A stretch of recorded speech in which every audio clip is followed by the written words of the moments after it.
Assalamualaikum warahmatullahi wabarakatuh.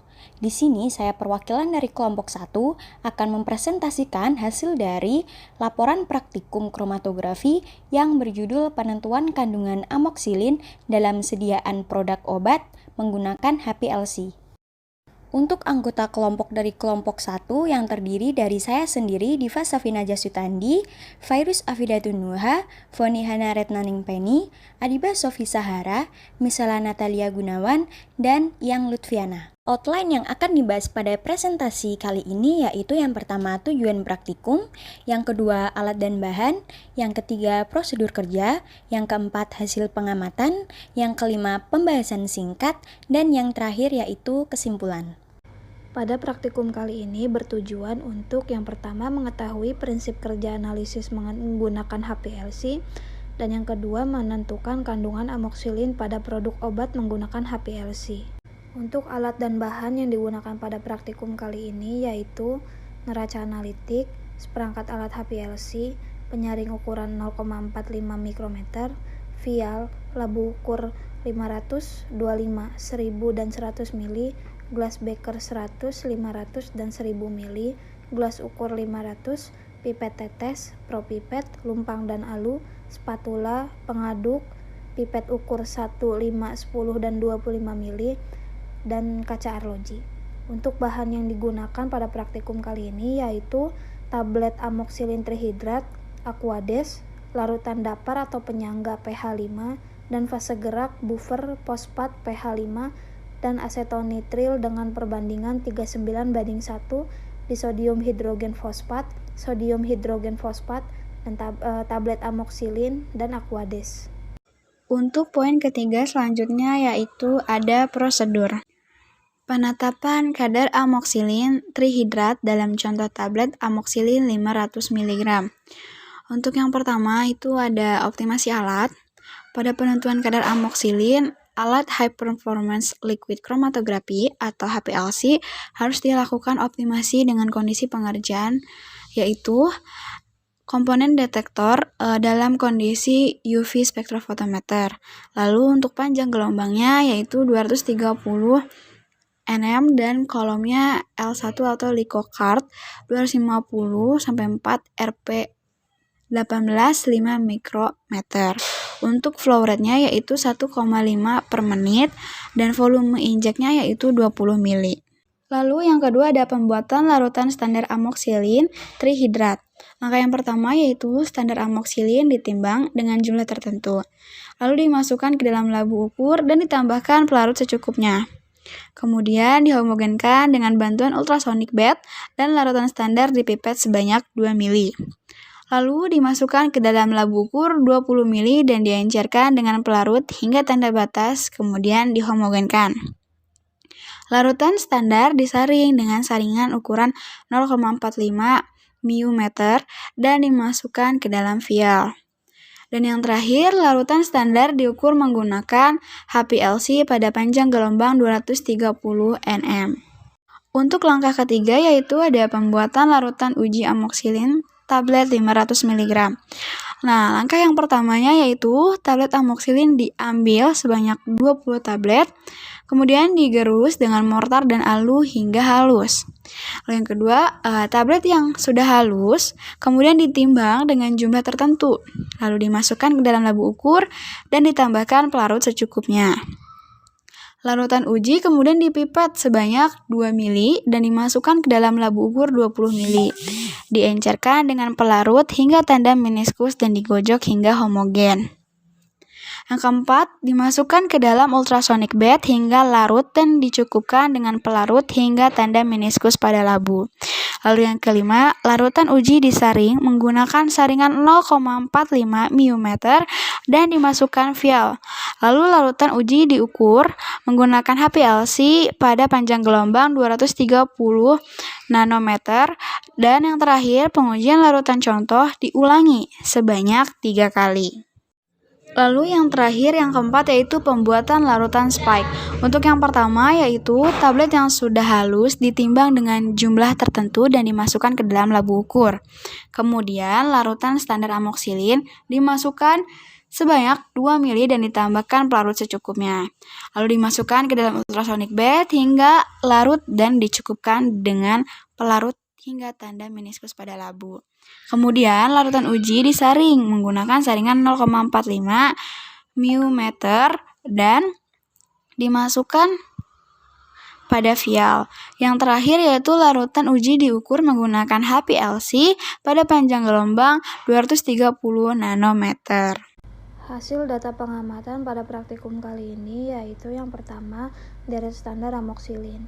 Ada konsentrasi standar etanol, waktu retensi, dan luas area. Standar etanol 5% didapatkan hasil 1,256 untuk waktu retensi dan 75,7584 untuk luas area. Standar etanol 10% didapatkan hasil 1,258 untuk waktu retensi dan 39,0643 pada luas area. Standar etanol 15% didapatkan hasil 1,257 untuk waktu retensi dan 24,7579 untuk luas area.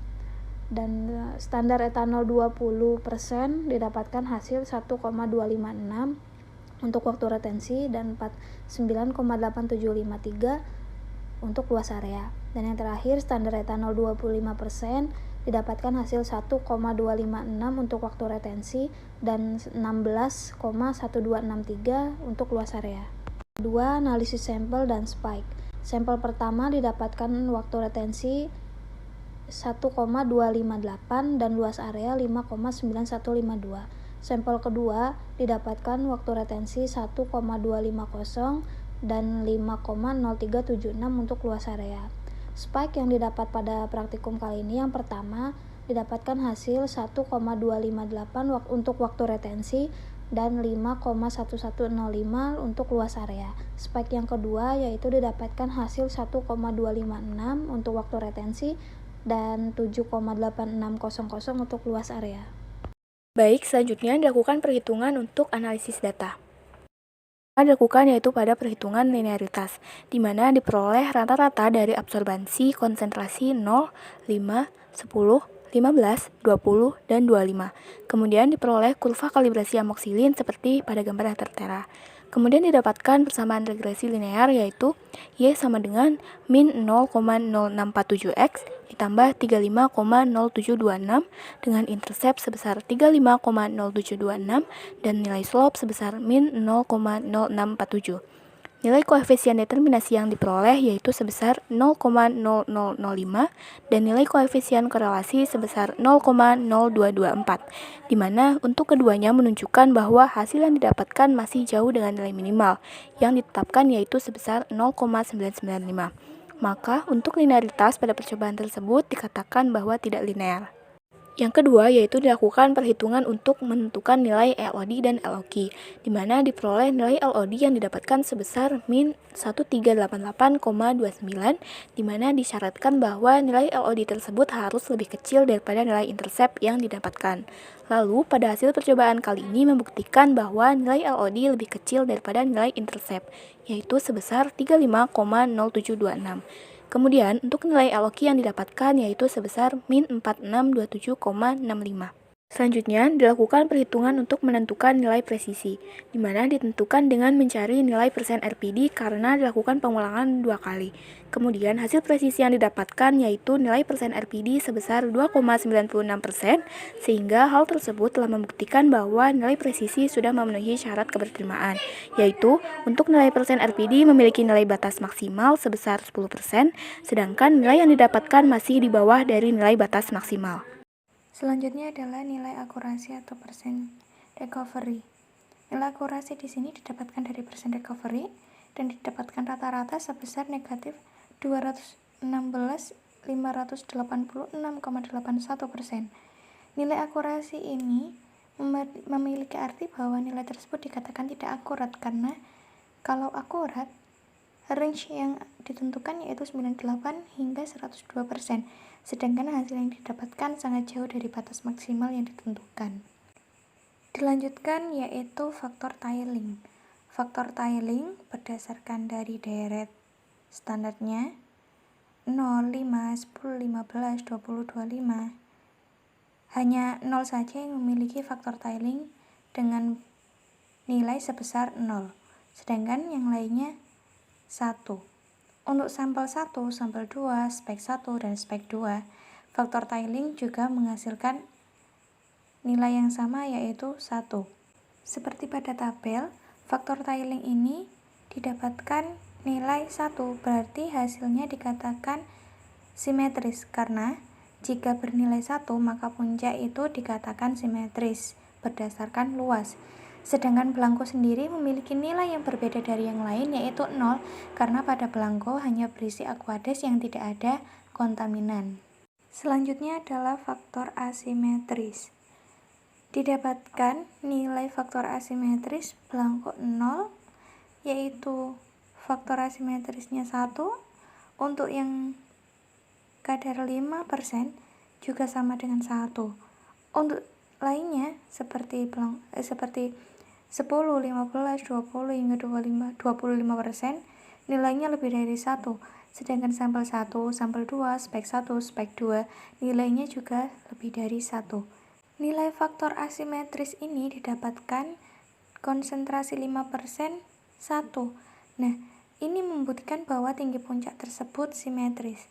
Berarti hanya satu saja yang memiliki nilai simetris. Sedangkan untuk pelarutan standar dengan konsentrasi yang lain, untuk sampel juga spike diuji melebihi nilai 1. Berarti tinggi puncaknya berbentuk tiling karena nilainya melebihi dari 1. Selanjutnya yaitu ada pembahasan. Prinsip kerja PLC adalah pemisahan dengan menggunakan teknik kromatografi.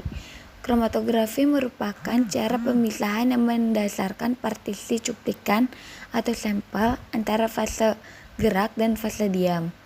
Berdasarkan sifat-sifat dari kedua fase tersebut, maka kromatografi dapat dibedakan menjadi 5 sistem, yaitu sistem kromatografi padat-padat, cair-padat, cair-cair, gas padat, dan gas cair. Pada PLC, sistem kromatografi yang digunakan adalah cair padat. Fase gerak atau mobile phase berupa cairan yaitu pelarut, dan fase diam atau stationary phase berupa padatan yaitu adsorban yang terdapat dalam kolom analitik. Dengan demikian, kromatografi dapat didefinisikan sebagai suatu proses migrasi diferensial di mana komponen-komponen cuplikan ditahan secara selektif oleh fase diam. Parameter yang perlu diperhatikan untuk analisis menggunakan PLC adalah kelarutan sampel dalam pelarut tertentu yang digunakan karena akan berpengaruh terhadap hasil analisis. Kemudian, pelarut yang digunakan dalam preparasi sampel maupun standar biasanya memiliki kemiripan sifat kelarutan dengan fase gerak. Adapun persyaratan sampel untuk pengujian PLC adalah sampel berupa turunan dari senyawa gula, etanol. Sampel tidak mengandung asam anorganik. Jika berupa padatan, sampel harus larut dalam metanol. Sampel tidak mengandung zat warna. Kemudian, sampel ditempatkan dalam wadah vial atau botol kaca. Sampel harus dilengkapi dengan sampel senyawa standar yang menjadi target. Untuk selanjutnya yaitu kesimpulan. Berdasarkan hasil praktikum pada percobaan tersebut, maka dapat disimpulkan bahwa prinsip kerja HPLC adalah pemisahan dengan menggunakan teknik kromatografi. Kromatografi merupakan cara pemisahan yang mendasarkan partisi cuplikan atau sampel antara fase bergerak dan fase diam. Namun pada HPLC, sistem kromatografi yang digunakan adalah cair padat. Fase gerak atau mobile phase berupa cairan yaitu pelarut, dan fase diam atau stationary phase berupa padatan yaitu adsorban yang terdapat dalam kolom analitik.